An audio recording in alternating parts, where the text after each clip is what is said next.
Maka ketika seseorang melaksanakan ibadah tertentu, yang ditanya bukan larangannya. Sampeyan sholat subuh pirang rakaat cak? Papat, nek loro kurang aku. Loh cak, loro. Ono larangane nek sholat subuh petang rakaat gak oleh. Mboten ngoten niku, keliru niku. Bismillahirrahmanirrahim.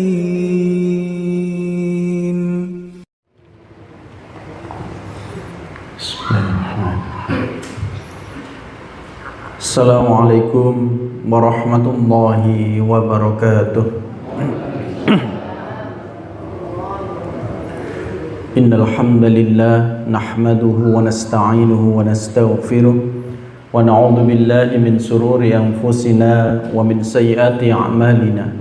May yahdihillahu fala mudilla lahu wa may yudlil fala hadiya lahu. Asyhadu an la ilaha illallah wahdahu la syarika lahu wa asyhadu anna Muhammadan abduhu wa rasuluh. Allahumma salli wa sallim wa barik ala nabiyyina Muhammadin wa ala alihi wa sahbihi wa man tabi'ahum bi ihsanin ila yaumiddin. Ya ayyuhalladzina amanu taqullaha wa qulu qawlan sadida yuslih lakum a'malakum wa yaghfir lakum dhunubakum wa may yuti'illaha wa rasulahu faqad faza fawzan 'azima. Syukur alhamdulillah atas segala nikmat yang diberikan Allah. Salawat serta salam senantiasa tercurahkan kepada Rasulullah Muhammad sallallahu alaihi wasallam. Bapak-bapak, ibu-ibu hadirin, mari kita mulai pelajaran kita atau materi kita pada malam hari ini. Kita mulai dari surat As-Saffat, surat ke-37 ayat ke-102. Surat ke-37 ayat ke-102. Mohon dibacakan terjemahnya apabila sudah menemukan.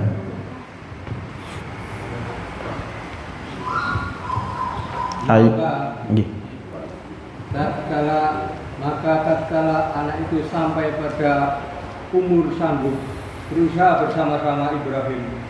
Ibrahim berkata, "Hai anakku, sesungguhnya aku melihat dalam mimpi bahwa aku menyembelihmu. Maka pikirkanlah apa pendapatmu."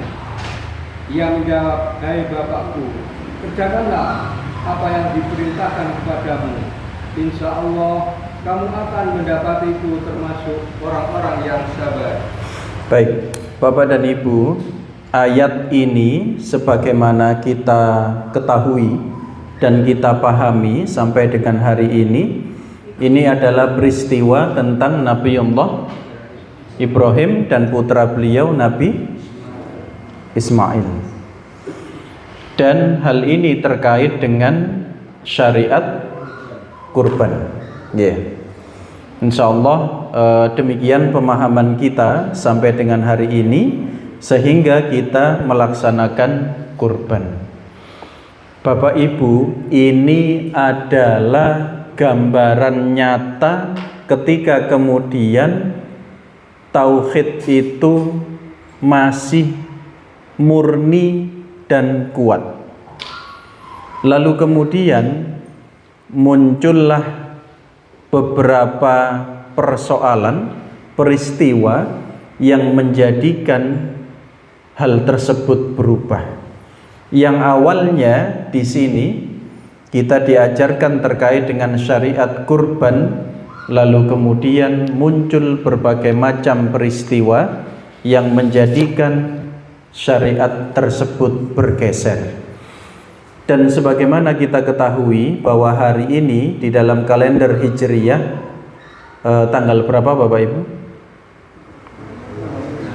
Tanggal 12 bulan Dzulhijjah. Dan sebagaimana juga kita ketahui Dzulhijjah itu bermakna napa?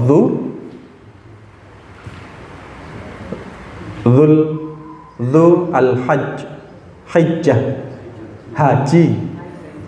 Jadi dzu itu bermakna pemilik atau yang memiliki. Dan kita mengenal kata hijjah itu haji atau ziarah besar kita menyebutnya, sehingga bulan Dzulhijjah memiliki makna bulan yang memiliki haji. Itu yang disebut Dzulhijjah. Jadi apakah boleh kita melaksanakan haji selain bulan Dzulhijjah?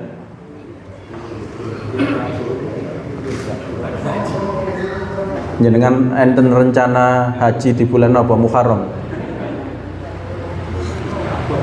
Nah ini, sehingga sampai hari ini walaupun ada beberapa orang yang ingin merubah atau ingin mengkondisikan haji itu tidak di bulan Dzulhijjah, itu ada. Dengan argumentasi, dengan alasan apa? Kalau semuanya di bulan Dzulhijjah rame, mboten cukup. Budale pale suwe, ya apa nek haji ku ben ulan iso dilaksanakno, niku ada itu. Pemikiran seperti itu di Indonesia ternyata ada.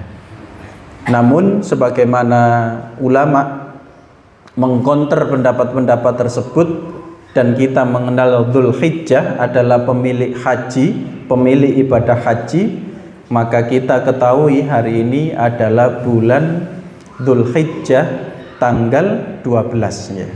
Tahun pinten Hijriyah? 1447. Alhamdulillah. Nah, jauh sebelum Rasulullah hadir untuk menyampaikan risalah, Bapak Ibu, peristiwa Nabiullah Ibrahim dan Nabiullah Ismail itu sudah terjadi. Namun seiring waktu kemudian hal tersebut berubah.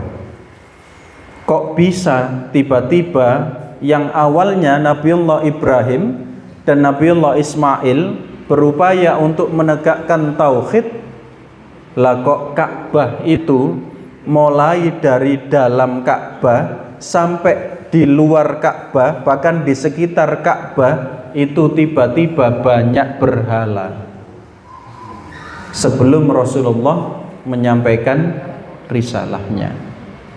Kita bisa bayangkan, kok bisa ya dalam tahun demi tahun yang bergeser itu, yang awalnya Nabiullah Ibrahim dan Nabiullah Ismail berusaha untuk menegakkan tauhid, namun ternyata sebelum berhala itu dihancurkan oleh Rasulullah SAW, dihancurkan oleh sahabat dalam peristiwa pembukaan Makkah, ternyata di situ sampai dikatakan ada 360 berhala. Ada yang menyebutkan penyebutan 360 itu karena saking banyaknya berhala.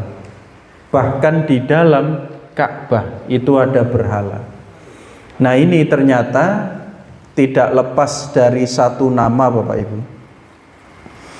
Berhala memenuhi Ka'bah, ritual bercampur syirik dan tujuan ibadah bergeser menjadi kebanggaan suku serta perdagangan. Artinya sebelum pelaksanaan haji sebagaimana diajarkan oleh Rasulullah, ternyata sudah ada ziarah ke Ka'bah. Pelaksanaan haji itu tetap berjalan. Orang yang tawaf juga tetap ada pada zaman itu, namun dengan ritual yang berbeda. Riwayat sejarah menyebut nama Amr bin Luhai, dianggap sebagai tokoh yang pertama kali memasukkan penyembahan berhala ke Makkah. Ia membawa tradisi pagan dari Syam lalu meletakkan berhala Hubal di Ka'bah. Jadi seseorang yang bernama Amr bin Luhai, di sini disampaikan hadis riwayat Abu Hurairah, hadis riwayat Bukhari dari sahabat Abu Hurairah. Di dalam Muslim juga ada, artinya muttafaqun alaih. An Nabi Hurairah radhiyallahu anhu anna Rasulullah sallallahu alaihi wasallam qala ra'aitu Amr bin Amir al-Khuzai yajurru qasbahu finnar. Aku melihat Amr bin Amir al-Khuzai atau disebut Amr bin Luhai yajurru kusbahu finnar. Yajurru itu nyeret, menyeret kusbahu ususnya finnar di dalam neraka. Jadi aku melihat Amr bin Amir Al-Khuzai menyeret ususnya di neraka. Wa kana awwala man sayyaba sawaib atau saibah. Kita bisa lihat di surat Al-Maidah, surat yang kelima, ayat 103. Kita akan melihat kata saibah. Aku melihat Amr bin Amir Al-Khuzai menyeret ususnya di neraka, dan dia adalah orang yang pertama yang melepaskan saibah. Coba kita cek surat Al-Maidah 103, insyaallah. Allah sekali-kali tidak pernah mensyariatkan adanya syaibah, syaibah, wasilah, akan tetapi orang-orang kafir membuat-buat kedustaan terhadap Allah, dan kebanyakan mereka tidak mengerti. Baik, Allah tidak mensyariatkan ma ja'alallahu, Allah tidak pernah mensyariatkan min bahiratin, ada bahirah, wala saibatin, dan saibah, wala wasilatin, dan wasilah, wala hamin, dan ham. Walakinnal ladzina kafaru yaftaruna 'ala Allahil kadhiba. Akan tetapi orang-orang kafir membuat-buat kedustaan terhadap Allah. Wa aktsaruhum la ya'qilun, dan kebanyakan dari mereka tidak mengerti. Di sini kita mendapati 4 istilah mengenai hewan. Ada bahirah, ada saibah, ada wasilah, ada ham. Keempat istilah itu adalah untuk hewan yang dianggap suci, yang dianggap mulia, dikultuskan. Hewan tersebut tidak boleh dipakai untuk bekerja, tidak boleh ditunggangi, tidak boleh disembelih. Sudah dilepaskan begitu saja. Dia mau jalan-jalan kemana, pada dasarnya tidak boleh diganggu. Kalau di kita, tapi ini kita ngorong pun enten nih, ada yang ternak onta ternyata. Enggak, leres. Ternyata sudah ada di Ngoro yang ternak onta.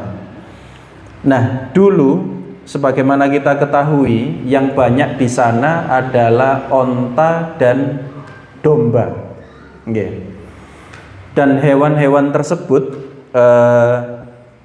ada bahirah, unta betina, yang telinganya itu dibelah atau dipotong.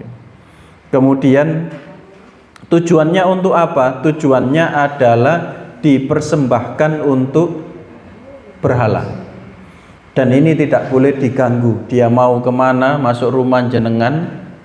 Ketika kemarin ada yang teropnya rusak gara-gara diseruduk sapi kurban, ya wis gak oleh diganggu nih pokoknya, kesak karep-karepe. Bahkan dipuja-puja. Kemudian ada saibah, seseorang yang bernadar, kalau nanti aku dalam perjalanan bisnis selamat, pulang membawa keuntungan, nah ini nadar, maka aku akan melepaskan saibah, seekor onta yang dia ini dilepas, dibebaskan, dan tidak boleh diapa-apakan. Nadarnya begitu. Kemudian ada wasilah, sebagaimana kita ketahui, wasilah itu artinya jalan atau nyambung, ya. Umumnya adalah kambing betina Yang kambing betina ini ketika melahirkan itu memiliki pola tertentu terkait dengan kelahiran anaknya. Misal ini, setelah laki-laki jantan, kemudian betina, jantan, betina, atau sekali melahirkan langsung jantan dan betina, sehingga dianggap bisa melanjutkan atau meneruskan agar kambingnya ini menjadi semakin banyak. Maka kambing yang semacam ini, indukan yang seperti ini, maka dia juga akan diberikan penghormatan yang sama seperti hewan-hewan sebelumnya. Kemudian ada ham. Ham ini onta jantan yang dianggap mampu untuk memberikan banyak keturunan atau mampu menjadikan banyak unta betina bunting. Nah, ini ham nih. Sehingga karena kejantanannya ini, maka onta ini dimuliakan dengan tadi, dibebaskan, tidak boleh diapa-apakan. Nah, di Indonesia hal ini tidak umum. Wonten naten Indonesia ngeten iki. Tidak umum. Misalkan di sini ada kambing dilepaskan begitu saja. Mboten diwadahi ya kira-kira. Sapi diculno ngoten. Loh, sapi ini sapa ucul iki mlaku-mlaku ngoten. Nggih, insyaallah hitungan detik pun mboten enten. Tetapi kita menemukan ada juga negara yang sangat memuliakan hewan, gitu. Ya, sapi misalkan, kera misalkan, tikus. Ada kuil khusus yang isinya tikus dan tikusnya tidak boleh diapa-apakan karena itu penjelmaan dari bahkan diberi minum susu dan lain sebagainya. Itu keyakinan mereka gitu. Namun di dalam Islam sekali lagi hal tersebut tidak ada syariatnya. Dan di sini kita juga diingatkan, ternyata model atau bentuk apapun terkait dengan pemuliaan hewan yang semacam itu tidak ada dalam Islam. Namun di Indonesia kaitannya dengan hewan-hewan tertentu itu masih ada.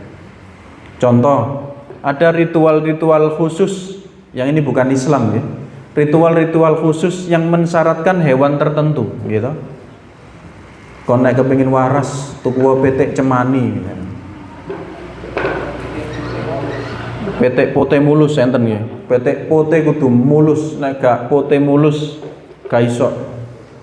Petek cemani niku sanjange kula nggih mboten semerap. Dibeleh mawon getene ireng, ngoten aja. Nek getene mboten ireng, mboten sios. Lah niku yo napa carane? Pun kadung ditumbas jutaan dibeleh getene abang, mboten sios watene. Balen nih. Atau banyak hal yang kemudian di Indonesia kita temukan juga terkait dengan hewan itu masih ada. Nubruk wong kabur, nubruk kucing mandek, bahkan dikafani, dikuburkan. Tapi nek wong tinggal melayu timbang urusan polisi, bukan tambah ngoten ya. Terus kucing hitam misalkan, mitos tentang kucing hitam itu di Indonesia juga sangat kuat sampai nek ono kucing ireng niku mencoloti kuburane wong, kucinge sing urip, nek wonge nggih tetep mati ya. Kucinge sing urip. Ternyata hal tersebut mitos takhayul itu masih cukup diyakini juga di Indonesia. Atau mungkin jenengan akan menemukan hal-hal lain juga terkait dengan mitos-mitos hewan tersebut. Nah, ini yang kemudian diingatkan, hati-hati benar terkait dengan keyakinan tersebut karena dikhawatirkan mampu menggerusnya, menggerus tauhid kita. Menurut riwayat sirah dan hadis, Amr bin Luhai pernah melakukan perjalanan ke wilayah Syam, Suriah dan sekitarnya. Di sana ia melihat masyarakat menyembah berhala, meminta hujan kepada berhala, dan menjadikan berhala sebagai perantara kepada Tuhan. Ia menganggap praktek itu baik dan membawa kemajuan spiritual. Sehingga kemudian dia membeli dan membawa salah satu berhala tersebut yang bernama Hubal, kemudian dibawa ke Ka'bah, dibawa ke Mekah. Mengapa pengaruhnya sangat besar kepada masyarakat? Karena ternyata orang ini, Amr bin Amir al-Khuzai ini, atau Amr bin Luhai, adalah seorang pemimpin agama pada masa itu, juga pemimpin politik, seseorang yang dianggap soleh, seseorang yang dianggap baik. Sehingga ketika kemudian dia membawa berhala tersebut, menyampaikan bahwa berdoa atau kurban untuk berhala tersebut, keinginannya akan terkabul. Dan di sini bahkan dituliskan mereka masih percaya kepada Allah karena tetap meyakini bagaimana Nabiullah Ibrahim mengajarkan tentang keyakinan kepada Allah Subhanahu wa taala. Akan tetapi mereka meyakini ada manifestasi lain atau bentuk yang lain. Apa itu? Berhala. Yakin mereka, Tuhannya siapa? Allah. Hanya saja yang lain-lain itu adalah bagian dari cara, wasilah mendekatkan kepada Allah. Jadi kalau ditanya, siapa Tuhanmu? Allah. Lah berhala itu siapa? Itu hanya cara agar kita dekat kepada Allah. Nah, inilah yang kemudian menjadikan ternyata bisnis. Bisnisnya bentuknya apa? Ketika banyak orang datang yakin dengan berhala tersebut, semuanya jalan. Parkiran unta jalan, ya. Akan semakin banyak yang datang, warung-warung jalan, gitu. Ekonomi dan bisnis jalan. Ketika masyarakat Mekah tahu, loh, ternyata berhala itu luaris, maka muncullah orang-orang yang juga jualan berhala, sehingga mereka berebut bahwa berhalanya adalah yang paling manjur atau yang paling bisa mengabulkan doa. Ketika kemudian hal tersebut turun-temurun dari suku ke suku, sampai setiap suku pada waktu itu punya berhala masing-masing. Yang berhala itu sebenarnya adalah nama orang-orang soleh di kalangan mereka. Bahkan sampai ada kesepakatan agar jamaah itu tidak rebutan, maka berhala itu mulai dibagi tugas. Berhala ini untuk yang mau bisnis, itu ada kesepakatan, ada konsensus ternyata. Berhala ini untuk yang belum punya keturunan. Berhala ini untuk yang kepingin ini dan itu. Nah, dibagi itu ternyata punya tujuan apa? Di antaranya tujuan bisnis. Jadi kalau misalkan ingin anaknya keterima di universitas, enten berhalai dewe. Kalau salah berhalanya, salah jimatnya, mboten tembus. Keyakinannya sampai begitu. Nah, ini adalah salah satu sejarah bagaimana syariat Nabiullah Ibrahim terkait dengan kurban ternyata bergeser. Lambat laun maka terjadilah sampai orang melaksanakan haji itu menyimpang, tauhidnya rusak, bahkan mereka melakukan ritual di malam hari yang pernah saya sampaikan itu dalam keadaan telanjang, tawaf telanjang.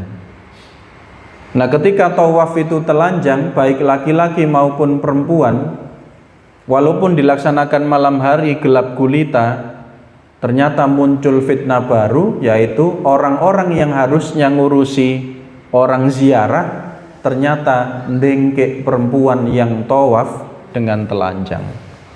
Maka muncul persoalan sosial baru di sekitar Makkah pada waktu itu, diantaranya adalah perzinahan. Bayangkan, dari Nabiullah Ibrahim yang mengajarkan tauhid, tiba-tiba muncul kerusakan semacam itu. Nanti kita bisa hitung prosesnya berapa tahun itu, sampai kemudian kembali oleh Rasulullah Shallallahu Alaihi Wasallam, kembali tauhidnya dimurnikan dengan perjuangan yang luar biasa. Dan sebagaimana kita ketahui juga Bapak Ibu, kita menyebut hari ini adalah hari Tasyrik, ya. Tasyrik itu artinya menjemur, betul. Tasyrik itu artinya mepeh, menjemur Bapak Ibu. Apa yang dijemur? Daging. Kenapa dagingnya dijemur? Karena pada waktu itu perjalanan haji membutuhkan waktu yang lama, membutuhkan makanan yang awet untuk dibawa sebagai bekal. Kalau istilah kita, daging kering itu adalah dendeng. Selain itu abon, wapal ya. Dulu seperti apa? Wallahu a'lam, dijadikan seperti apa. Tapi yang pernah saya ketahui diantaranya gambaran sejarah pada waktu itu, dagingnya ada yang kering, besar, tipis, dan ketika digigit walot tuh. Tetapi memang sangat awet. Bentuk mengawetkannya ternyata ada beberapa macam. Tidak jauh beda. Kita ikan itu supaya awet diapakan Bapak Ibu? Diasinkan, ya. Daging itu ternyata ada juga yang diasinkan sehingga awet dibawa dalam perjalanan jauh. Atau makanan itu dimaniskan. Manis itu ternyata juga menjadi pengawet. Nah, di sini kemudian muncul di dunia modern bagaimana bekal itu supaya awet, muncullah makanan instan. Macam-macam saat ini. Bahkan kemarin itu kalau tidak salah ada jamaah haji yang berangkat itu tertangkap bawa mie instan cukup banyak, itu ada yang bawa rokok kalau tidak salah. Nek mboten salah, betul rokok pinten slop mboten. Kemudian tertangkap. Nah niku ternyata berangkat hajinya ada unsur bisnis. Jualan rokok. Tahu ya, kalau rokok Indonesia itu mahal di sana. Dan kemarin teman-teman yang kirim video itu ketika jamaah haji Indonesia di sana, ya Allah, Mekah nih lho koyok ngampel. Ya, ampel Surabaya nih lho. Terus tiang sadean niku kawatah persis ampel. Dan yang jualan adalah orang Indonesia. Ya Allah, begitu banyaknya jamaah kita. Nah, para ulama menyampaikan, dan sebagaimana kita ketahui bahwa 10 Dzulhijjah itu adalah, kita menyebutnya Idul Adha atau hari Nahar, Yaumun Nahar, hari di mana kita melakukan penyembelihan. Sementara tanggal 11, 12, dan 13 Dzulhijjah kita menyebutnya hari Tasyrik. Dan di sini kita diingatkan adab dan etikanya. Hari-hari tersebut termasuk bagian dari hari raya dalam Islam. Artinya, sebagaimana pendapat ijma' atau kesepakatan mayoritas ulama bahwa waktu penyembelihan hewan kurban dimulai setelah sholat Idul Adha dan berakhir pada kapan nih? Selesainya hari Tasyrik niku tanggal 13 wayan nopo. Nah, itu adalah waktu terakhir untuk melakukan nahr, udhiyah, pemotongan hewan kurban. Dan sebagaimana juga kita ketahui, pada waktu itu jamaah haji kita atau saat ini jamaah haji bermalam di Mina selama 3 hari, melontar jumroh dilakukan pada 3 hari tersebut. Dan kemudian kita diingatkan terkait dengan pentingnya bagi kita untuk melaksanakan kurban. Tadi surat As-Saffat, insyaallah di dalam surat Al-Hajj ayat ke-28, penyampaian tentang tasyrik.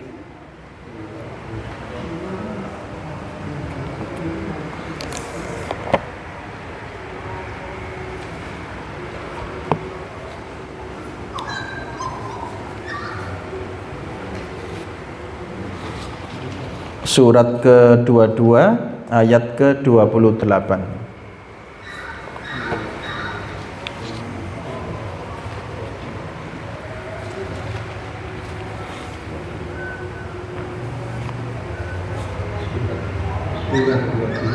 Ayat 28. Supaya mereka mempersaksikan berbagai manfaat bagi mereka, dan supaya mereka menyebut nama Allah pada hari yang telah ditentukan atas rezeki yang telah Allah berikan kepada mereka berupa binatang ternak, maka makanlah sebagian daripadanya, dan sebagian lagi berikanlah untuk dimakan orang-orang yang sengsara lagi fakir. Baik, di sini kita diingatkan di antara manfaat yang bisa kita berikan kepada orang lain, yaitu kurban. Sebagian adalah untuk diri kita atau yang melakukan kurban, dan sebagian darinya diberikan kepada orang-orang yang sengsara dan fakir. Bapak Ibu, sebagaimana kita ketahui, umumnya berapa maksimal, ini kita misalkan berkorban, ukurannya berapa maksimal yang bisa kita bawa ketika kita adalah sohibul kurban, kita yang kurban? Sepertiga, kondisi umum sepertiga. Lebih dari itu boleh atau tidak?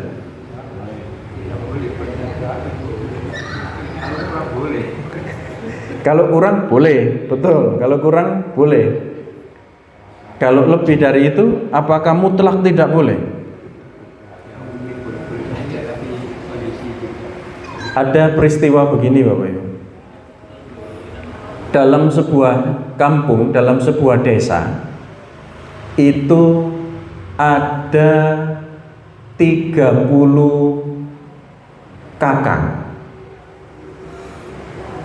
Kemudian 15 kakak itu korban sapi, artinya ada 15 sapi untuk 30 kakak. Bayangkan 15 sapi untuk 30 kakak. Setelah dihitung-hitung, yang kurban itu dapat sepertiga, yang tidak kurban dapat 2/3. Banyak, lebih banyak yang tidak kurban dapatnya. Itu ternyata ada. Nah, kalau seperti itu pripun?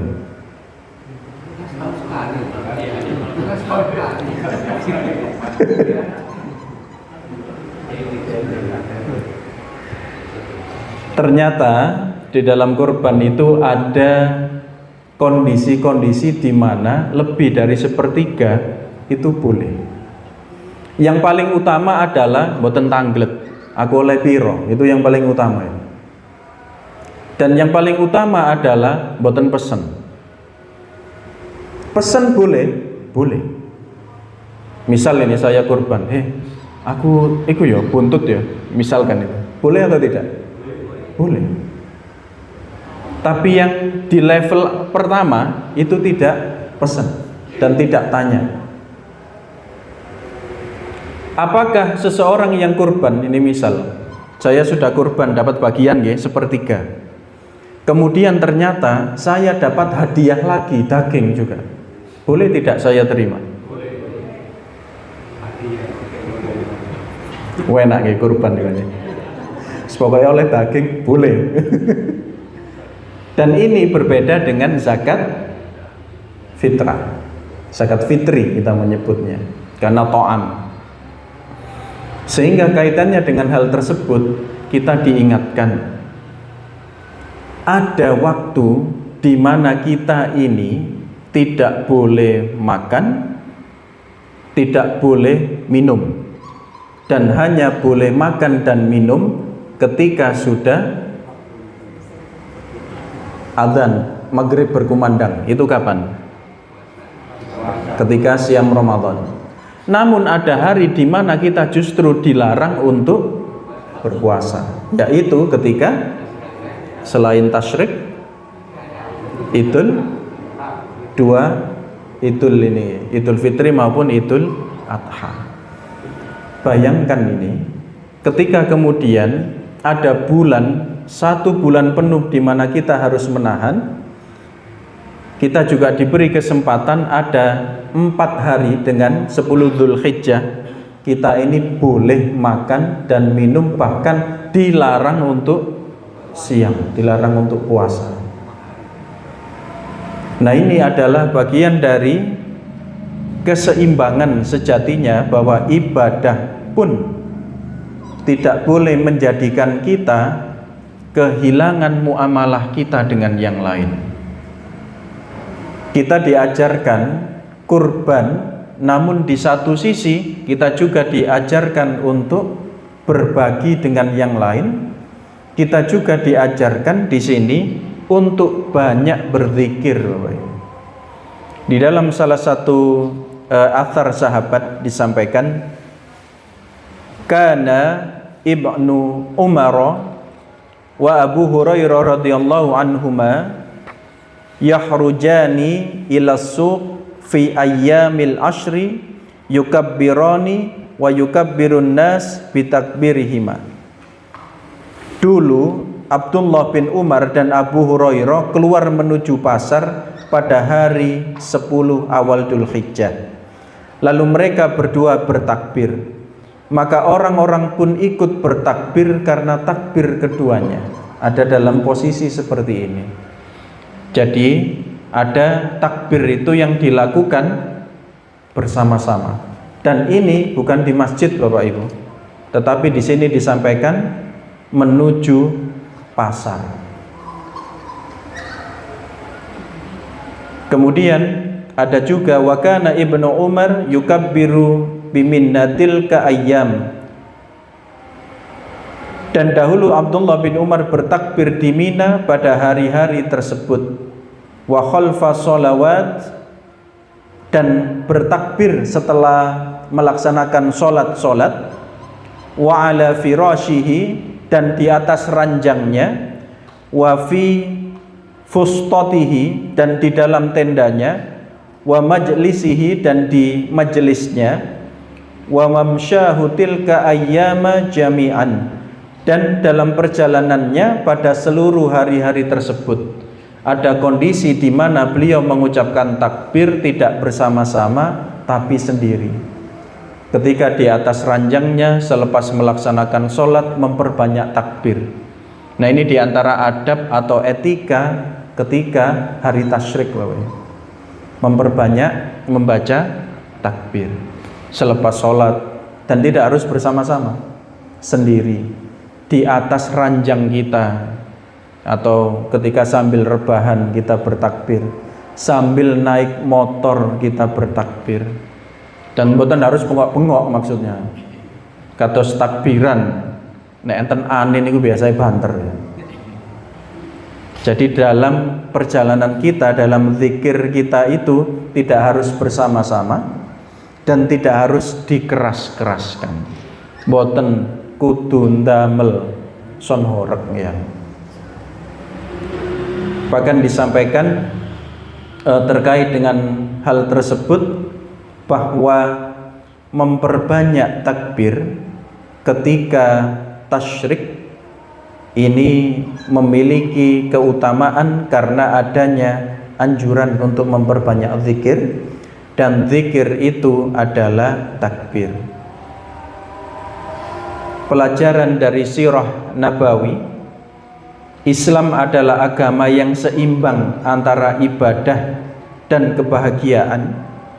Hari tasyrik mengajarkan syukur atas nikmat Allah, zikir menjadi pusat kehidupan seorang muslim, dan Islam melarang sikap berlebihan dalam beribadah yang mengakibatkan dia lupa terhadap kewajiban-kewajibannya yang lain, memenuhi kebutuhan keluarga misalkan. Di sisi yang lain terkait dengan ibadah, kita diingatkan bahwa asal dari ibadah itu adalah haram kecuali ada perintah, dan asal dari muamalah itu adalah boleh, halal kecuali ada larangan. Maka ketika seseorang melaksanakan ibadah tertentu, yang ditanya bukan larangannya. Sampeyan sholat subuh pirang rakaat? Cak papat, nek loro kurang. Loh cak loro, ono larangane nek sholat subuh petang rakaat gak oleh. Mboten ngoten niku, keliru niku. Tapi pertanyaannya adalah perintah sholat subuh itu berapa rakaat? Karena banyak yang kebalik saat ini Bapak Ibu. Jadi melakukan ritual ibadah, ketika disampaikan tidak ada tuntunan, dia balik bertanya, ono larangane ngoten niku. Anjane gak ono larangane cak sholat subuh petang rakaat itu. Nah, ini diantara pengingat kita terkait dengan hari tasyrik dan bulan Dzulhijjah dengan keutamaan-keutamaannya. Hari ini hari tasyrik, mari kita perbanyak sedekah, perbanyak berbagi. Alhamdulillah yang kemarin sudah kurban, artinya sudah berbagi kepada orang yang membutuhkan. Dan mari kita siapkan untuk kurban tahun berikutnya. Ini sudah mulai kita siapkan, karena seringkali kurban itu seperti ujian bagi seseorang atau bagi kita. Ono duit sakmene gawe kurban apa tuku HP. Tantangannya itu gawe kurban apa ganti sepeda motor ya. Muncul banyak tantangan yang bisa jadi seseorang itu kemudian meninggalkan kurbannya. Dan inilah yang menjadikan kita umat Islam sampai hari ini memiliki syariat untuk melaksanakan kurban, dan betapa pentingnya kurban bagi kita. Bahkan keutamaan-keutamaan mereka yang berkurban itu diajarkan kepada kita, dan selain itu juga mengajarkan kepada kita pentingnya untuk tidak terlalu terikat dengan harta dunia kita. Karena sejatinya bahwa semua harta kita adalah milik Allah Subhanahu wa taala, dan ketika Allah mengambilnya akan sangat mudah, karena itu semua adalah milik Allah, dan kepada Allah Subhanahu wa taala kita semuanya akan kembali.